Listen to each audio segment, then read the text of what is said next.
Kirov reporting. Hello comrades. So, 0.3 is close, and GGG are cooking some good stuff. Yes, no druid, or swords, but we've got so much more instead. Now we can finally use the same support gems in a different skills. Plus, we've got new lineage support gems that look like a combination of Keystone and Awaken support gems. That looks cool, until you see this. Where is more attack speed? Many of the skills have been buffed in terms of damage, and now cost less mana at a high level. Sprint looks weird. It would be so much better if we just had a run button, with limited stamina. Instead, we have to dodge roll, and then hold the button down. On top of that, if someone hits us, we'll be heavily stunned. You'll fall to the ground.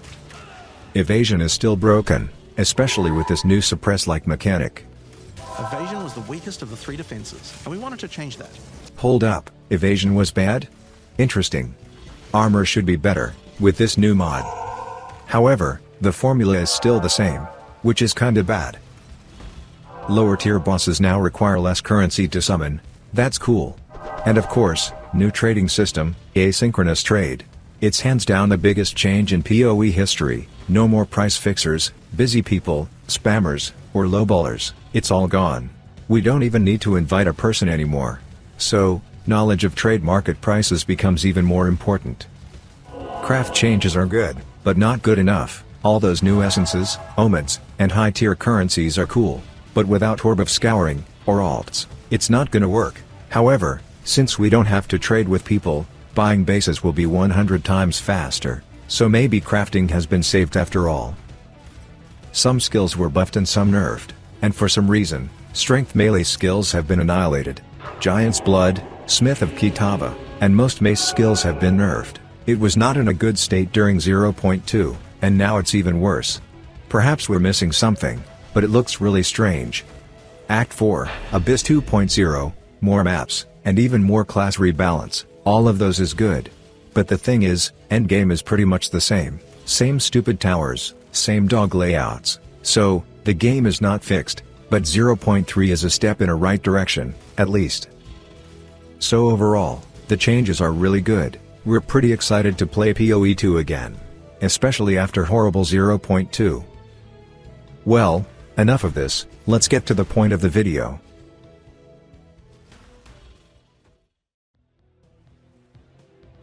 As always, tradition is sacred, so we have to start with Flicker Strike. And first question, what's changed? We need even less accuracy now, which is good, but it's not a big change. We don't know if Infernal Cry still works with all Flicker Strike attacks, but hopefully it does. Cast on Freeze now cost 100 spirit, so no more double cast on Freeze Flicker Strike builds. Also, Voltaic Mark is no longer a spell. This means, it no longer works with metaproc skills anymore. Power charge duration stops when we use Flicker Strike. Huge quality of life change. New quality stuff is Omega Big. And of course, Holo Palm, but we're gonna talk about it later. So, which class should we pick for Flicker? There is a plenty of choices. Monk is a solid stable S-tier class, free spirit, penetrate, and extra damage, that's what we need. But, we have more options. Gemling Legionnaire, bonus damage, +2 to dexterity skills, and most importantly, extra quality, which is Omega Big with Flicker Strike. And yes, we can potentially get a 100% chance to not consume power charges, which is really crazy. Although Gemling have less DPS than monks, but don't be fooled by the numbers. The extra chance of not removing charges on use is more important than some POB numbers. So, the Gemling is undoubtedly another tier S class. Flicker also works with Ritualist, extra ring is pretty big. Amazon is also a good option. And, of course, the new Acolyte of Sheula might be good too. We have no idea if this Ascendancy good or not. It's really hard to understand all this stuff. Reading is hard. And of course, let's talk about unarmed stuff. With the new Hollow Palm Keystone, we can use quarterstaff skills, while being unarmed. On top of that, we got 1% more attack speed per 25 evasion, and 0.1 flat crit, on equipped body armor.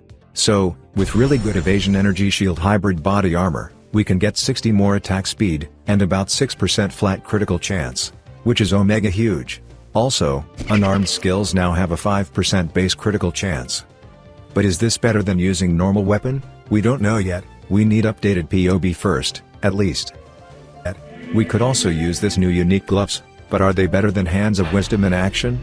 The thing is, Unarmed looks busted, but not for Flicker, since we don't really care about our attack speed with Flicker Strike. And the scale part is also very questionable.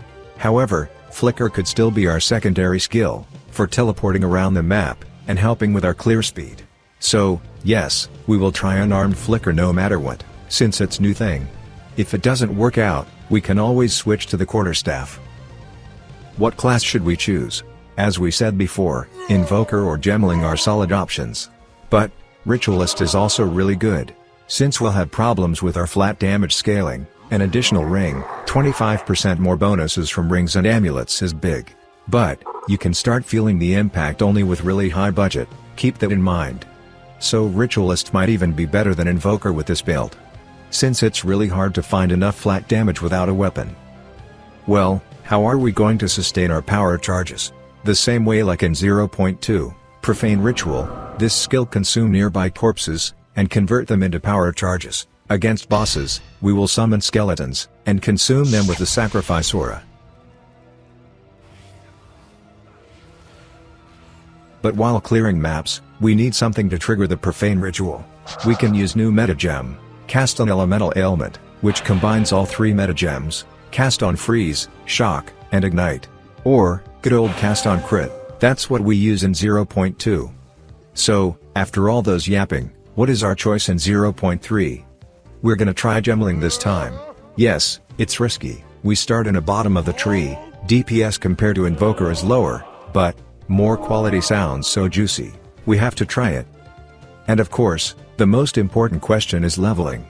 So we don't know how much extra physical damage we get from this line, but Hollow Palm looks like a good option. Rather than upgrading our quarterstaff all the time, we need to focus more on our body armor, with high evasion. And, items with high flat damage. Leveling should be super easy, if you play on a trade league. We will start with Ice Strike, Rage, Primal Armament, and Ice Bite, and of course, Tempest Bell. We can also use Elemental Weakness. And of course, Auras, Herald of Ice, Wind Dancer is good early choices. So, Hollowed Palm might be bad, but we can still swap to Quarterstaff without a problem. Well, that's it.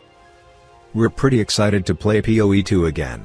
New trade looks like an absolute game changer. And of course, if you like this video, leave a like, or comment, or both. Good luck in 0.3, comrades.